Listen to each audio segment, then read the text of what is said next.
Welcome. My name is Dr. Jamie Kunkle, and I'm here again with Dr. Lauren Mathewson. So, this is our second episode in our introductory series before we dive into a lot of very fun, amazing topics of discussion in medicine. We're going to be ultimately focusing on a lot of the continuum of both of our practices. I work with complex chronic illnesses, and Lauren works with cancer and oncology. So it's really exciting. We kind of complement each other here in helping these patients. So I'm going to talk more about that later. I'm really happy to introduce Lauren today, and I'm going to ask her some questions this time and be the host, play the host.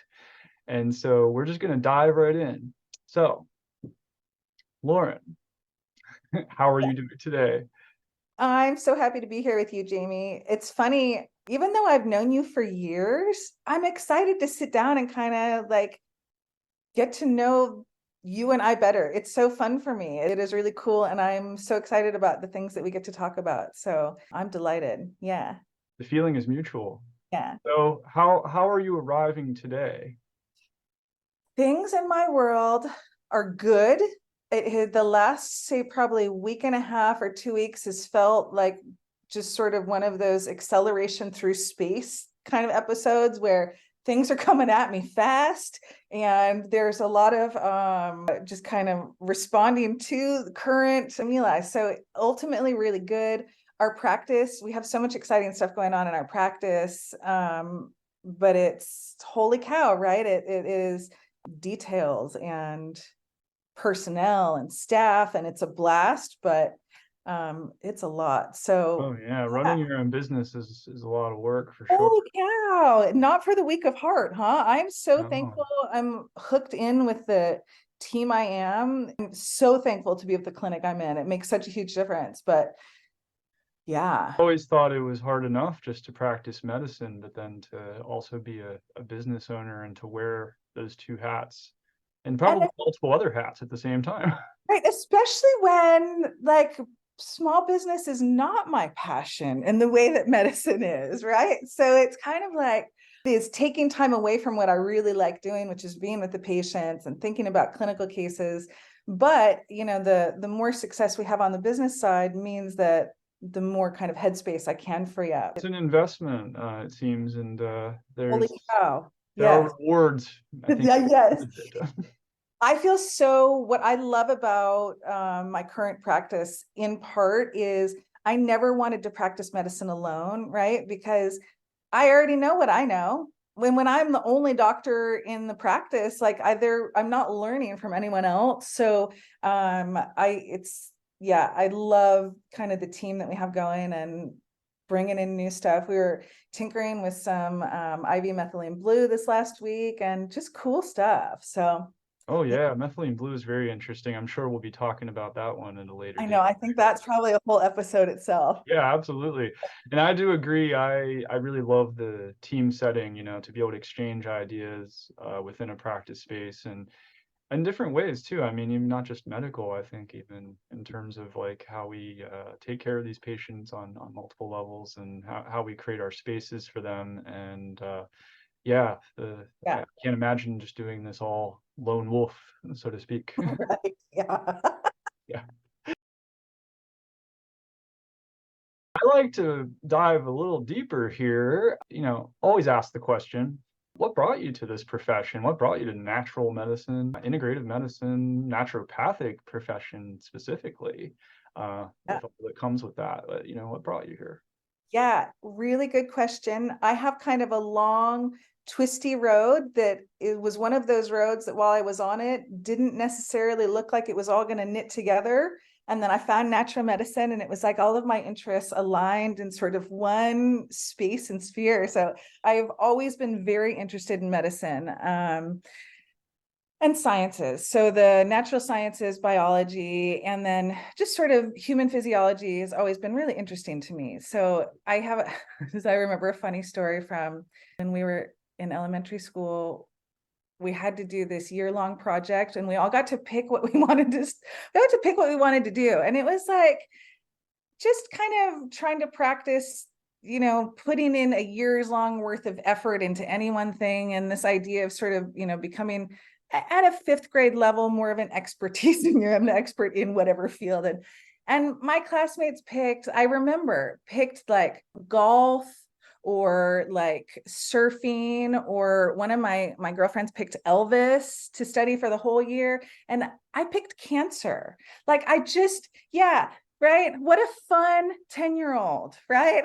Yeah. So, and I remember presenting on and even at the time being like, well, what I'd found was maybe some like little Newsweek article that was saying like, oh, we're seeing success when we incorporate a couple of therapies together. If we do radiation and chemo, we're seeing, wow. And so I've just always kind of been interested. So in my college career, I studied biology. I went to Reed College in Portland, Oregon, which was an amazing experience because there was so research heavy and there was so much sort of free reins for curious minds. So I was able to spend a lot of time with my professors one-on-one, and I was even able to kind of design some of my own little like extracurricular courses and research projects. And I loved that.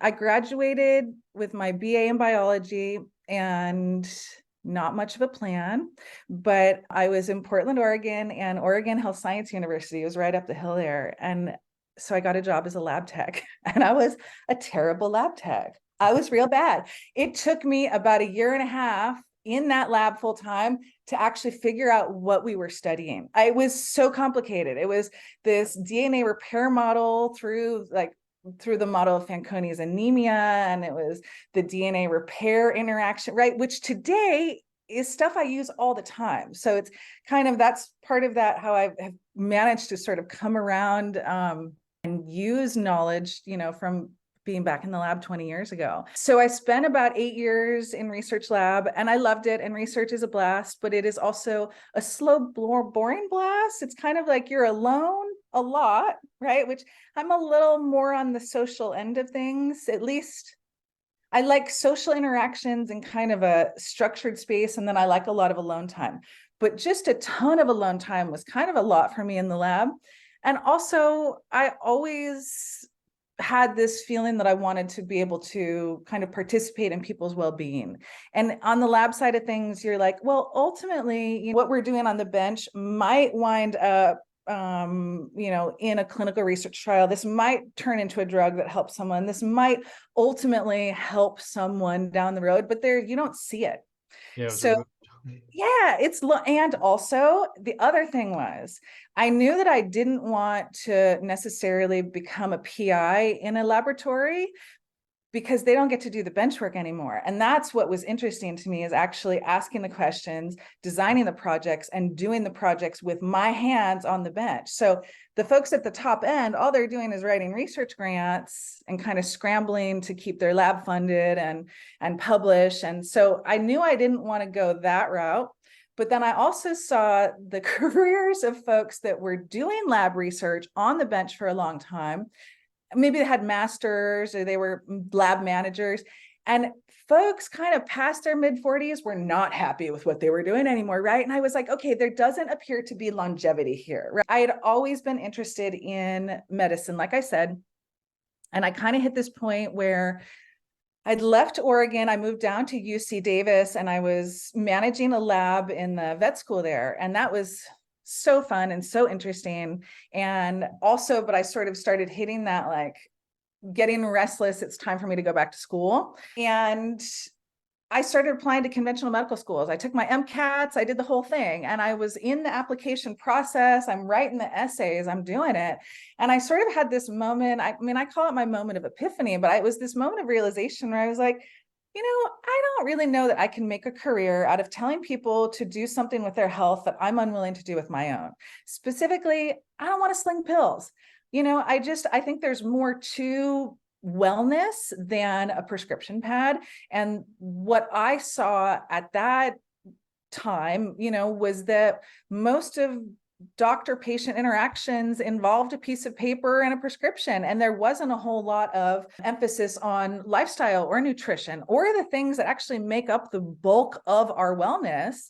So I stepped back and I didn't put any applications in, and had peripherally was familiar with naturopathic medicine just from living in Portland, Oregon, because I would ride that number 8 bus over the river, right past the National College of Natural Medicine, and then up the hill to OHSU. And so I knew that there was this college there. I just kind of vaguely knew that it was medically related. I didn't know anything else about it. And I started looking into it. And once I had sort of a feeling that there was more to it than, this idea of kind of like maybe crystals and chanting, right? Once I was like, oh, there is medicine happening here in every definition of the word. I only applied to that one school because I was familiar with Portland. And so I was like, National College of Natural Medicine, put in one application, got in, and it was a late application. I think you were same story. I had a little more heads up than you, but I knew at least like a couple months before I was starting. I think you knew like maybe the weekend before. I'm teasing you, but Yeah, quite last minute though.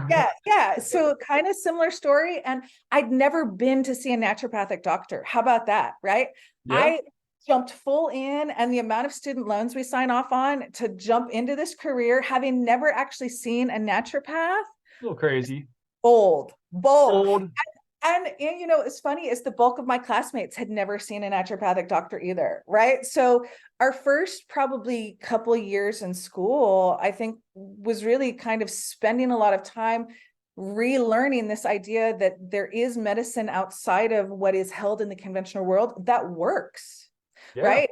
And it works beautifully, and it has minimal side effects, and we bring patients to a greater state of health.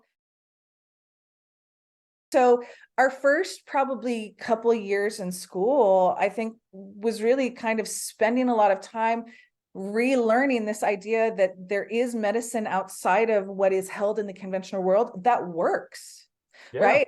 And it works beautifully, and it has minimal side effects, and we bring patients to a greater state of health.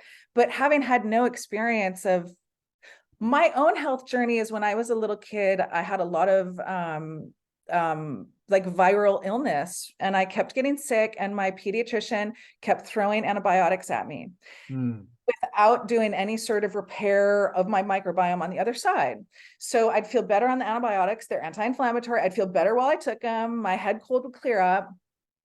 And then I'd go right back to eating a bunch of yogurt and dairy and, mucus producing foods. And then I'd be sick again 3 weeks a month later. I missed most of my kindergarten year of school. Oh, And my mom finally took me to a holistic minded doc who asked me what my favorite food was. I told him it was cheese.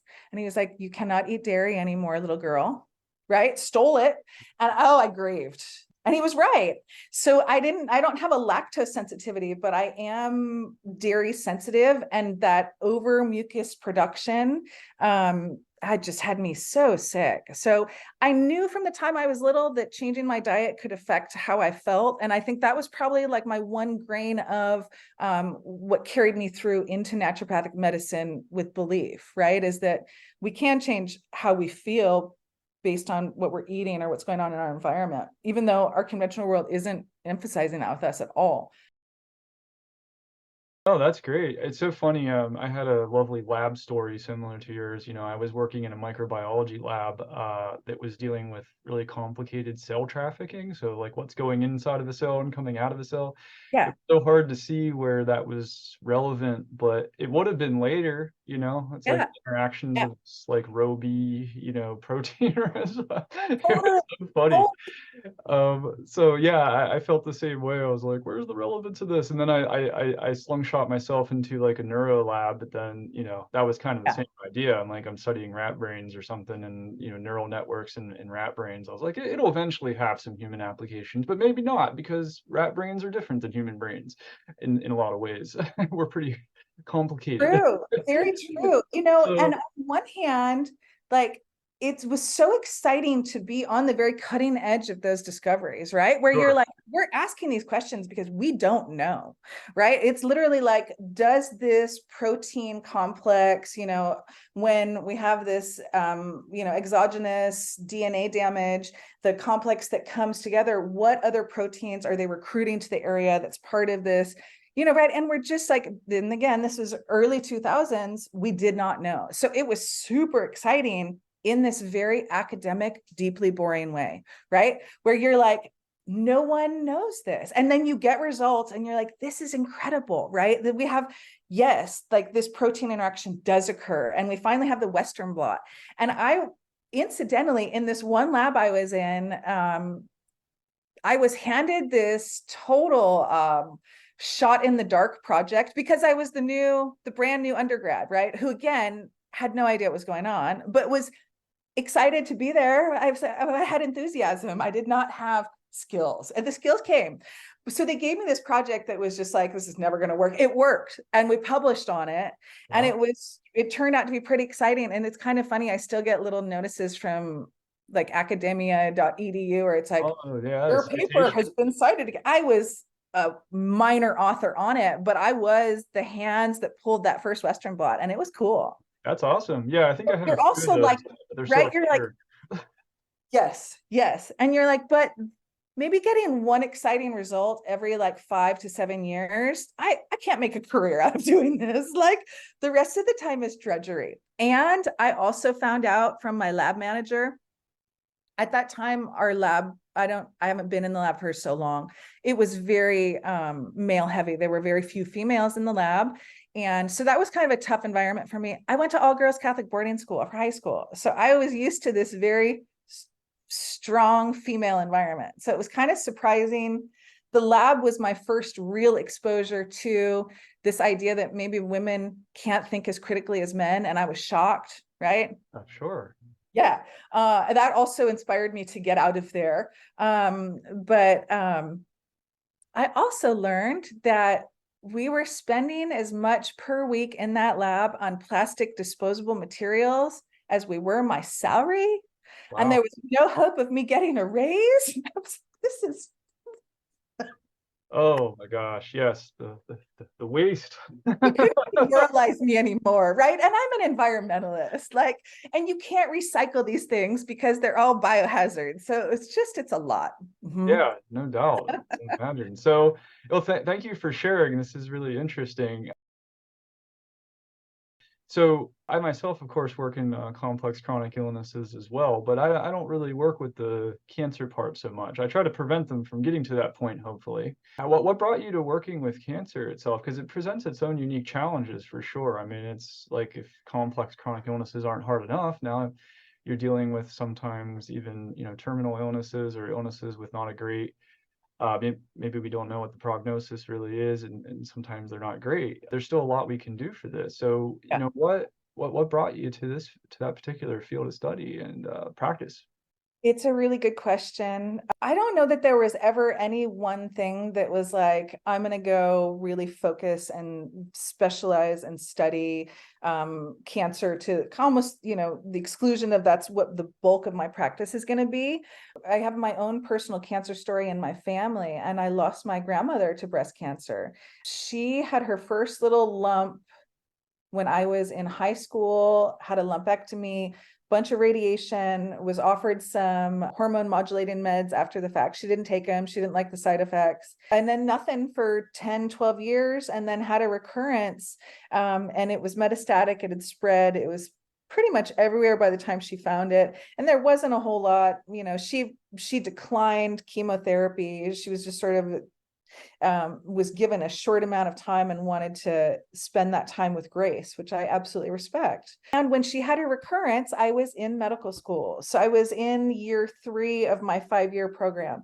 So as you know, I knew just enough about medicine to have a bunch of great ideas that I could not actually apply to my own family in any way that made any sense, right? But I did, while I'm watching my grandmother kind of struggle with accepting her diagnosis, struggle with even just the side effects of her pain care meds, her comfort meds, got really constipated, was really uncomfortable, wound up in the hospital with impacted stool, right? And it was just like, oh, if I or anyone on her team ahead of time had said, oh, we're going to give you a bunch of Opiates. Let's also give you a stool softener. Let's pay attention. So it was kind of seeing her experience and seeing where it was like, oh gosh, some bone broth I think would have gone a long way, or just these little things we could have done in the moment.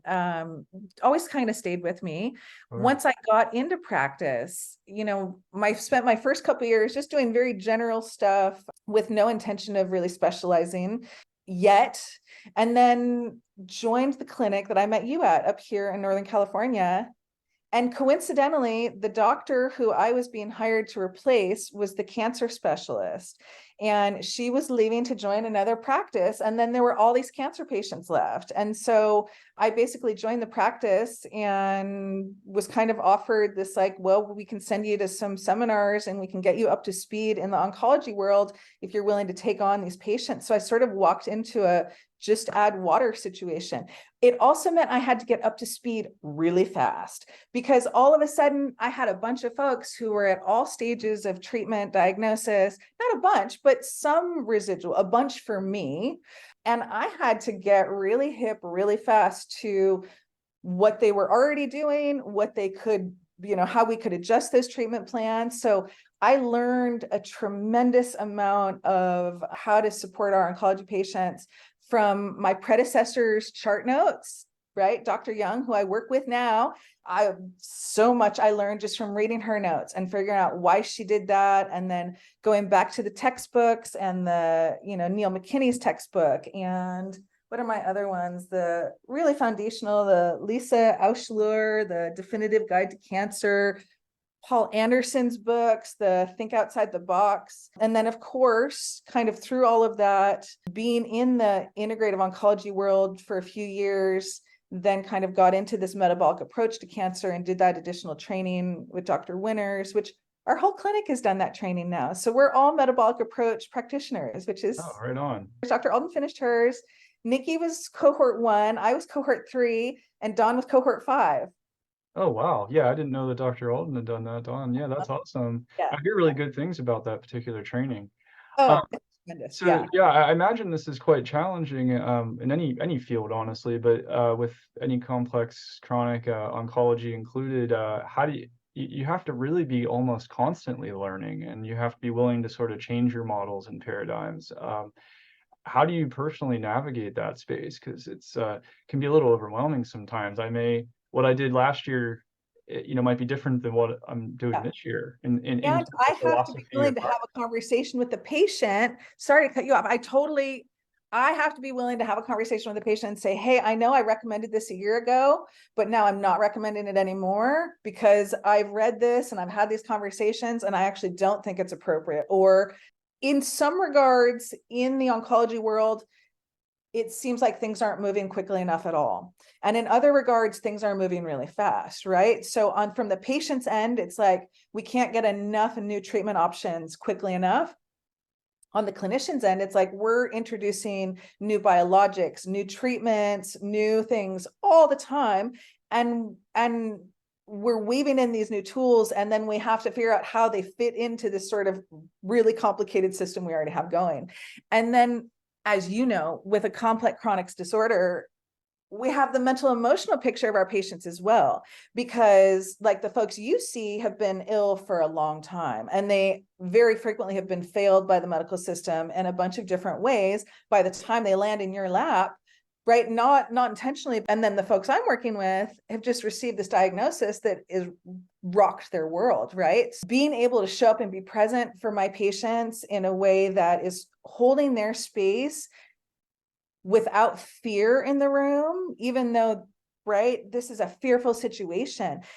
Cancer, the word cancer strikes fear, right? I mean, it doesn't. We could get the most mild little benign cancer diagnosis and it still is going to rock that patient. It's a lot to kind of not only stay on top of my field clinically, but also bring that emotional space to each patient interaction and each patient encounter. And it's tough, right? It takes a lot. I don't see patients more than 3 days a week, and that's intentional because I need those other days to kind of recharge and rejuvenate myself, because it is I give a lot more in those encounters than I do with my thyroid patients, right? Our folks that are like, oh, your tummy doesn't feel good. Okay, we're going to get through this. It's a very different experience. So, Yeah, yeah. R, rest, rejuvenation, and research. I mean, I think I end up doing Yeah. a lot of research on my off days too, just, Yeah. reading Yeah. stuff and trying to keep up on things. And Yeah. sometimes I find that relaxing, honestly, but not everybody does. I, And you need to kind of cut yourself off too. So yeah. self-care is incredibly important, but Yeah. I really appreciate what you said about supporting people emotionally and supporting them through their fear and through their traumas. Most of our patients have had past traumas, anything from childhood to ancestral to Yeah. medical. Most of it is medical. Most of what we're navigating is in the medical sphere because they've seen other practitioners, other people who haven't listened to them maybe, or who've uh, spent 5 minutes with them and didn't listen, didn't hear them, or gaslighted them, all this kind of stuff. It's just crazy. So I really appreciate you holding that space for these people because that's not an easy thing to do, I think. And it's Yeah. not part of our, unfortunately, I'm sorry to say, I'm not saying there aren't practitioners in the conventional sphere that do this, but most of the time, the way the system works, they don't have the time and the space to do this, So it's really not always that we're blaming the individual, but it's a systemic issue that needs to change. Totally agree. Yeah. So Yeah.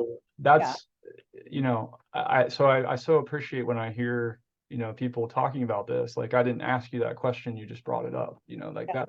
that's lovely. Thank you. Yeah. Yeah. And I think, in that regard, the practitioners that I see have the most long-term success are the folks that are connecting with their patients in that mental, emotional, and that physical, right? And it doesn't mean I'm trying to step in and play therapist. I absolutely am not. I do not want that role, but I fully acknowledge that if we don't work in that world, then we're not going to make the progress we want, sort of addressing physiology or so as we're all so interconnected. Yeah, no, that's amazing. I was going to ask a question about sort of the ever-changing field of science as we know it. Like we usually like to think that science is sort of a black and white sort of thing. Like, there are absolutes, like this scientific paper means that, this is the gospel, so to speak, or like this is just the way, to be. And we have to acknowledge, that's another extra issue we have to understand in this field is that science isn't always an absolute either. So it may be changing. And within that, I think we have to also consider uh, biases, the bias of the person making the paper, making the research, making the recommendations, making the standards of practice, whatever it may be. And then our own personal biases that come up around almost anything, like this particular disease process, this particular person, this particular whatever. So it's a challenging space to hold as mentioned. And I think that personally I always feel like I have to be sort of appropriately self-critical in all these different ways. Like I have to sort of, you can't be always be perfect, but you gotta, time to time critique your practice or critique yourself. And even whatever whatever model you use to treat, whatever Yeah. that may be as well. So Yeah. if you'd like to comment on some of that, I just wanted to bring that up because I think it's an interesting topic. I love it. I love it. And there's so many juicy things in that one sort of question to unpack. Yeah. I totally agree with you. I think, and especially, from having been in the lab and been in on the research side of things, I feel like I've had this really unique opportunity to see how deeply biased the scientific community is, right? We're not publishing articles on negative results. And there are big meta studies that are showing that we are not publishing broadly as a community all of our results. We're only publishing our positive results, which means we're missing all of this information. No one's publishing, oh, I designed this experiment, it didn't work, right? Because you don't get grant money for projects that fail, but that's important information that is not going into sort of the scientific record. Also, I mean, the fact that the scientific community is very isolated, labs are not sharing information, it is competitive, you're competing for the same little pots of money, the people reviewing your papers are your peers, you know who they are, it's supposed to be enough. I mean, there's so much, and then the politics, right? There's a ton to it. And then if we step back even a layer further, we go, okay, well, how about the cells that we're using to do our studies on, right? We're using all these immortalized cell lines. We're using all these breast cancer cells, right? The HeLa cells, the Henrietta Lacks cells that we've been using since we harvested those without her family's consent, decades ago. Well, an immortalized breast cancer cell is going to behave very differently than any other cellular system in our bodies. So we're running all these experiments on cells that we know behave abnormally, and then we're expecting to extrapolate that and apply it to non-immortalized organism is insane. And we know that. And we have the published articles saying, well, we really shouldn't be using these cells, but we don't have anything else to use. And they're easy. And you can buy them from a catalog. So when you are in the scientific world in the way that I was for so long, and in that academic, my experience was peer pressured to fall rank in line with what we as a scientific community accept. And there was not a lot of room to think or look outside sort of that dominant paradigm, which is exactly what you and I struggle with all the time, is that, well, there is so much more outside of that paradigm. And there is so much more once you kind of start exploring it, right? So once I kind of lifted the blinders in regards to, I didn't want this career in research. And I also didn't really think that the way that science was being presented to the world at large was as fair and as unbiased as it could be, but at least we're trying, right? At least we're trying. I felt like I had this moment where I could step back and be a little more critical of the scientific community, but I still didn't really have a platform to talk about it, right? Well, I left the scientific community, went back to medical school, and then I got into the clinical world. And in the clinical world, all the time, as you know, we're being asked, well, do we have the studies to back that up? Well, you and I know in our world, there is no funding for the studies that would actually support what we're doing in a way that is interesting or relevant, because there's not money to be made off we're not doing any solo one thing, right? We're always working with all the different organ systems. We're working with nutrition and lifestyle and stress before we even start bringing on board supplements or looking at labs. So you can't design a study that isolates those variables in the way that the scientific world wants.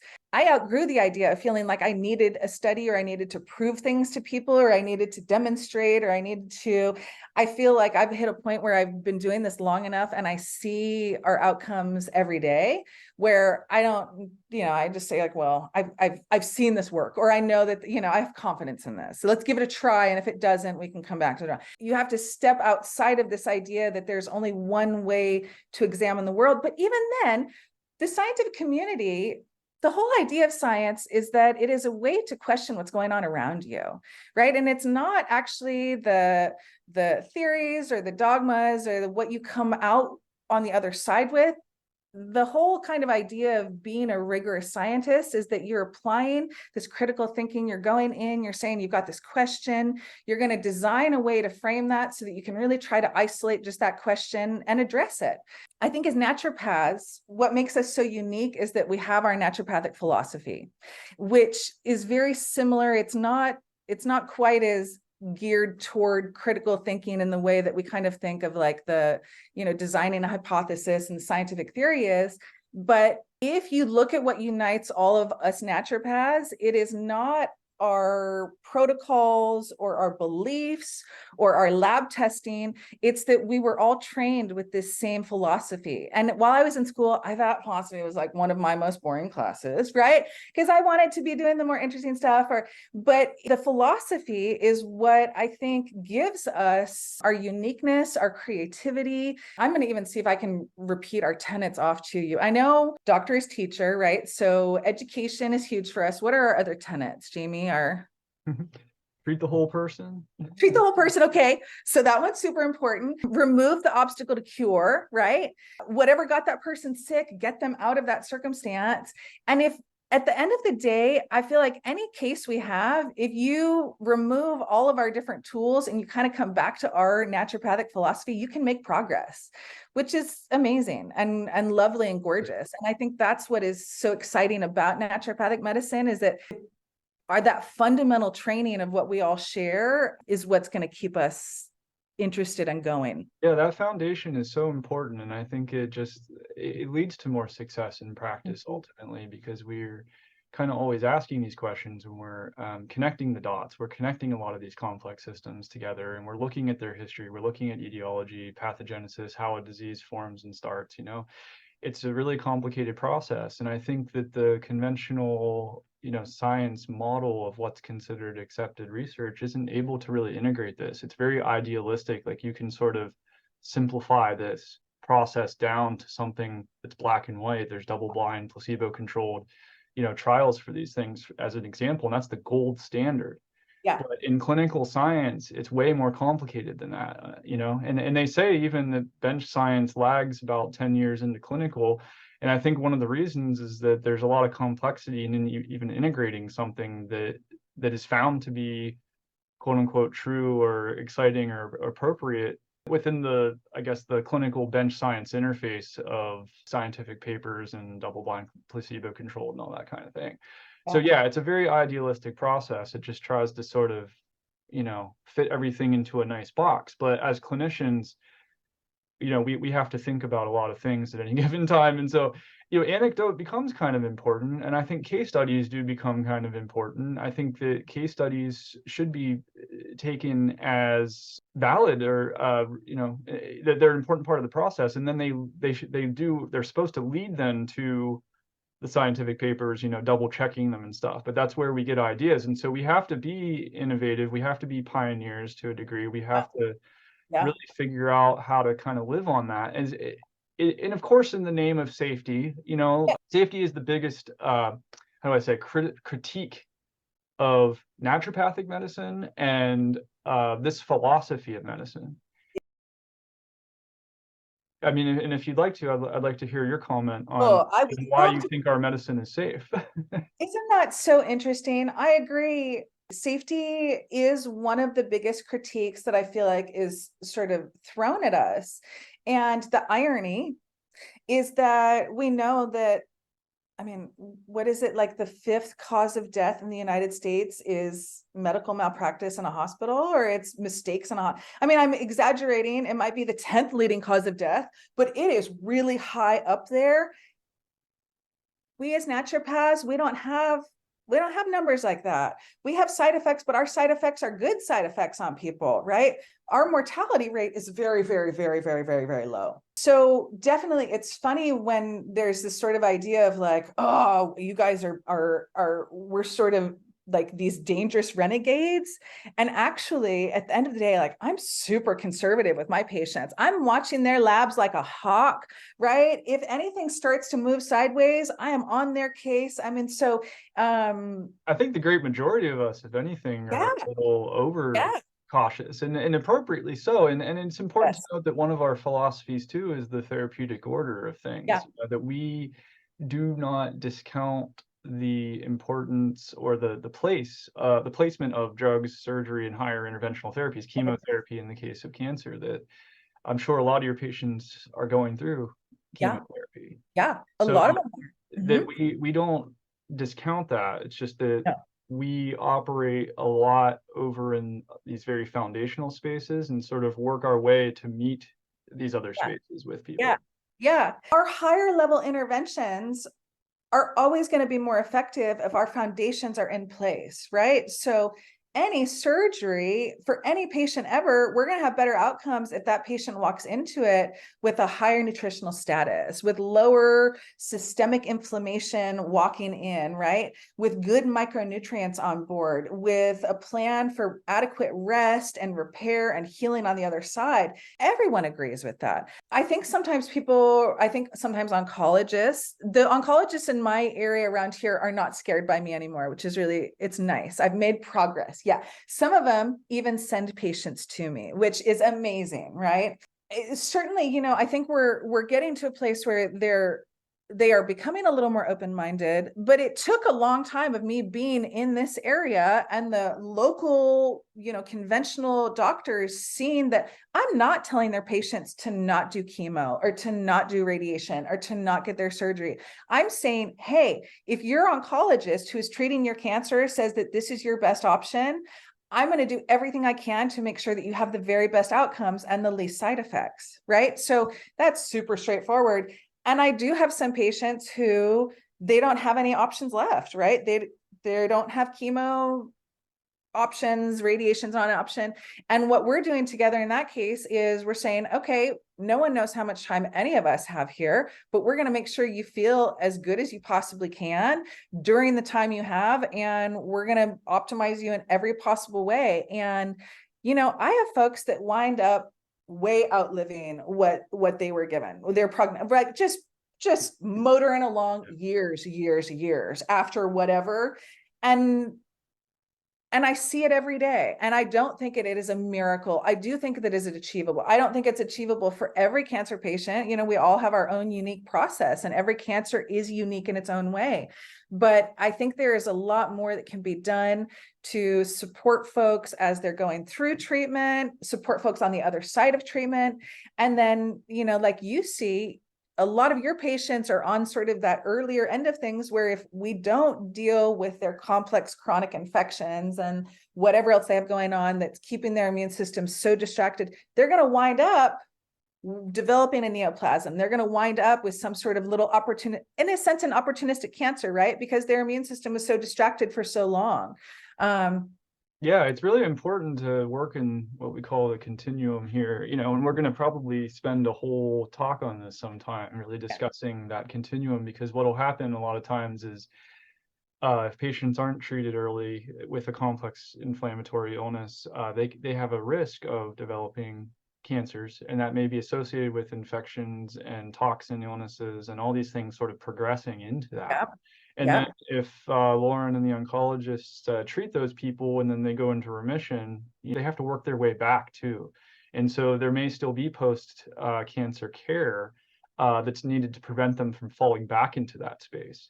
Exactly. And so this is a big cycle. It's a big circle, a full circle that we want to operate in. So certainly if they reach the cancer point, we don't want that to be the end of their life. And if we are successful there, we want to work them back toward wellness and resilience and obviously quality of life, shed off these fears and anxieties and traumas and everything, or learn to live, harmoniously with these things. So it's a lot of work. It's a lot of very, very in-depth work, very, very rewarding and fulfilling for us to see, even though it's quite complicated.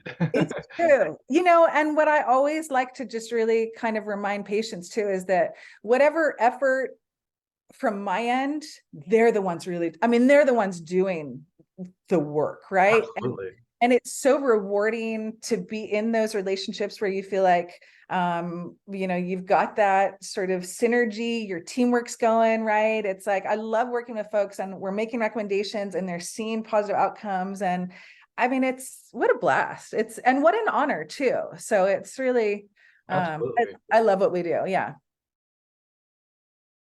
All right, I'm going to shift gears for just a moment, although before I walk away from the medicine discussion here, any recent case successes or anything you'd like to share?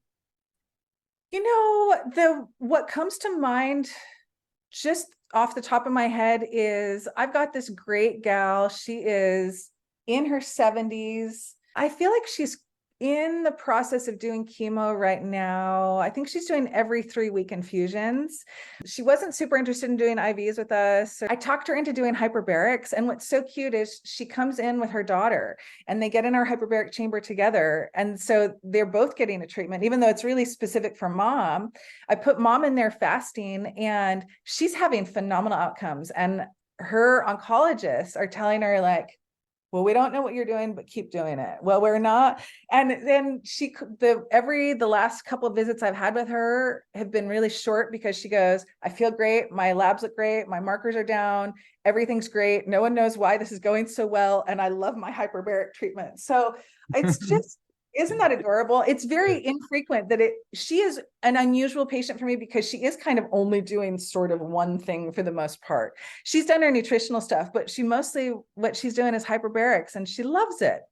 Isn't Yeah. that adorable? I know. I love sometimes when our support can be sort of simple in some ways. It can be, simple but powerful, that we don't need to always throw the kitchen sink at Like everyone too. oxygen, like pressure, Yeah. like just pressurizing oxygen, like amazing, right?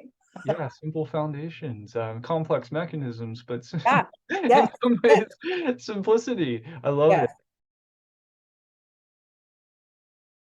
So before we wrap up today, though, I just wanted to ask a little bit more about you personally, because you say, you work 3 days a week or 3 or 4, and then, there are things you probably do, hobbies or things for fun. What feeds you? What rejuvenates you in the Yeah. world? Well, it is really important for me in order, part of my staying grounded process is I have to move my body and I have to stay active. Hmm. So tennis keeps me really, really grounded. And it's fabulous. Where I live, our HOA has some tennis courts, and we've got this ancient ball machine that I can set up to deliver balls back and forth. So mom and I go and we hit tennis balls a couple mornings a week. And it is so good for me. And tennis was a COVID hobby for me. I picked it up because we were all locked down. And it was like, well, we've got tennis courts and no one's on them. So that has been really tremendous for me. And then I've got my new little puppy, and she's about 5 months old. Ava is a Portuguese water dog, and she's amazing. Oh, She's you'll a have to share some pictures with our I'll have to viewers. upload pictures. You're Yes, gonna love this because you know my mom. I knew the puppy was gonna fall in love with mom, and I knew mom was gonna steal my dog, of pretty much. course. I just sort of thought I had more time, right? And it's happening in front of my eyes, and it is adorable. I was down here though this week seeing patients in my downstairs office, and the puppy picked to go hang out with mom upstairs while mom was vacuuming, over hanging out with me, not vacuuming. Oh, And that's incredible because dogs don't really like vacuums, but she loves mama. It's so cute. with loud noises, right? It is so cute. Yeah, she's Okay. just like, if this is what it takes, I have to deal with the vacuum to be around you, I'm in. That is so much fun, the two of them. And then I'd spend a lot of alone time. I spend a lot of time intentionally just where I can sort of think my own thoughts. It's funny. It's not even that I feel like I have specific thoughts I need to think, but I need that moment of expansiveness where I can just kind of let my mind open. And like I said, I see patients 3 days a week. I'm in the clinic doing IVs one full day. So I've got 4 days of kind of human interaction, and then 3 days of just mom and dog and tennis. And it's really Yeah. good. No, Yeah. that makes sense. Sometimes we always think, I think as a society we feel like we should be always doing something or booking our day completely, or I don't know. I feel like Yeah. quiet stillness is a hard practice, or to It is. It's that thing meditate or where be it's like, alone.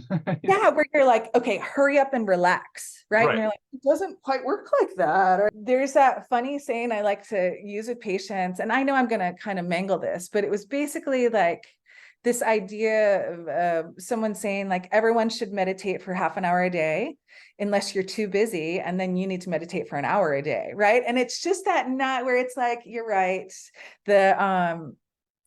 I find it's very easy for me when I'm getting busy or overwhelmed. Kind of the first things I cut are what I need the most of my own self-care.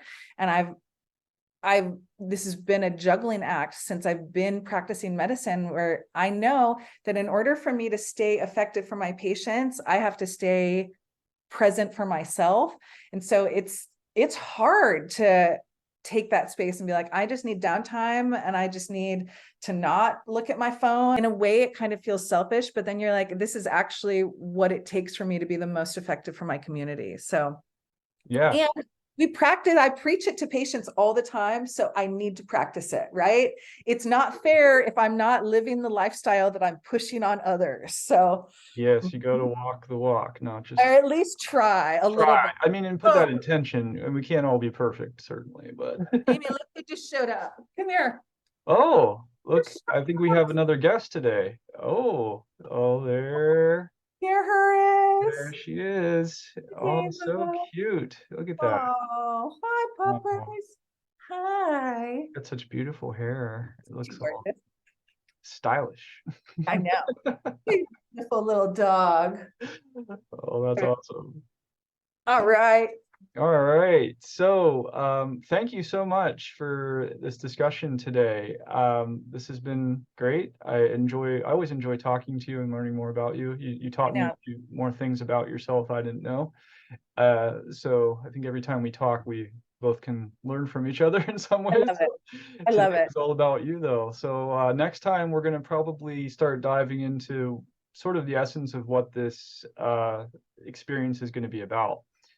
Because we're still evolving it, of course. You know, Yeah. it's a Yeah. process, and I think it's going to come into whatever it comes into. It's going to happen organically. It's going to happen naturally, just like a lot of the way we operate in our lives, I guess. Yeah.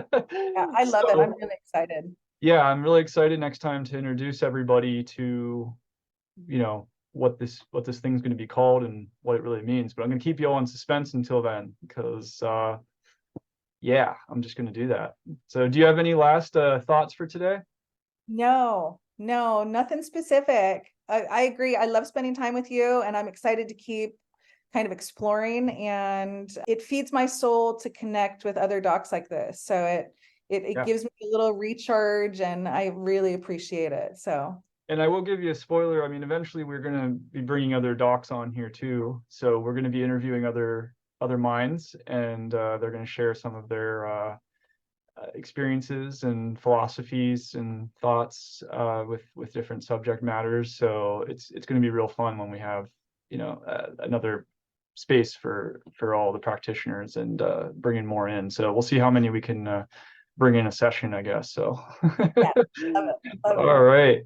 All right. Well, we can wrap up then for today. So until next time, everybody have a wonderful day, and we will be seeing you soon.